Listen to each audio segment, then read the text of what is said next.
ময়ূক ও লাজুকে একসঙ্গে দেখে ভুল বুঝলো অনুভব। হ্যাঁ বন্ধুরা, এমনটাই দেখা যাবে। বিস্তারিত জানতে ভিডিওটিতে লাইক দিয়ে চ্যানেলটি সাবস্ক্রাইব করে শুরু থেকে শেষ পর্যন্ত দেখতে থাকো।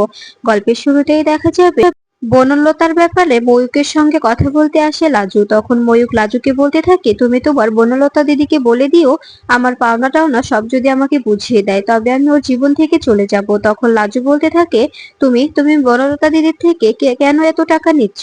আর তোমার সঙ্গে বনলতা দিদির সম্পর্কটাই কি? তুমি কেন বলছো না আমাকে?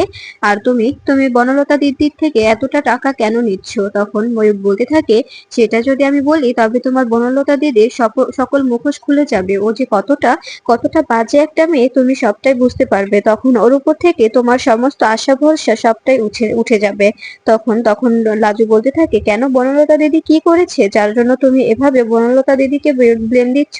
তখন এই কথা শুনে ময়ূক বলতে থাকে, সেটা সেটা তোমাকে বুঝতে হবে না, তোমাকে এসব না জানলেও হবে।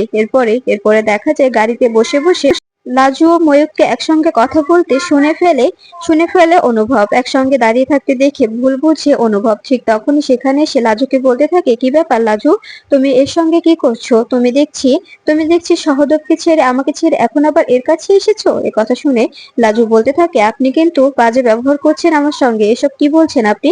এগুলো কথা কেন বলছেন ওর সঙ্গে? আমি ওর সঙ্গে একটা ব্যাপারে কথা বলতে এসেছি, এর বাইরে আর কিছুই নয়। তখন অনুভব বলতে থাকে, তুমি এখানে এখানে কোনো কাউকে চেনো না, তারপরে এই ছেলেটার সঙ্গে তোমার কিভাবে কথা হলো আর কিভাবে বা পরিচয় হলো বলো তো? তখন দেখা যায় লাজুকে ময়ূক ইশারা করে বলতে থাকে, তুমি তুমি কিছু বলো না। এরপরে দেখা যায় ময়ূক সেখান থেকে চলে যাবে। তখন অনুভব বলতে থাকে, এই তুমি কোথায় যাচ্ছ? এরপরে লাজু বলতে থাকে, আপনি ওর সঙ্গে এভাবে ব্যবহার করতে পারেন না।